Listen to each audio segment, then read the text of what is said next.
এইটোতো আজি ধমকি নহয়, 10 বছৰ পিছতো আপোনালোকে তেওঁলোকৰ অনুমতি লৈ চলিব লাগিব। আপোনালোকে দেখা নাই নেকি দিলৱাৰ কেনেকুৱা জাৰ্নেলিষ্ট হলে উৎপাত হৈ যায়, আপোনালোকৰ কিবা হলেতো কোনো নাহে, আপোনালোকৰ কিবা হলে কোনোবা আহে জানো?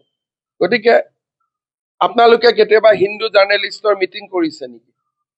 তেওঁলোকেহে কৰিছে। গতিকে এইবিলাকতো অসমত সঁচা কথা নহয়।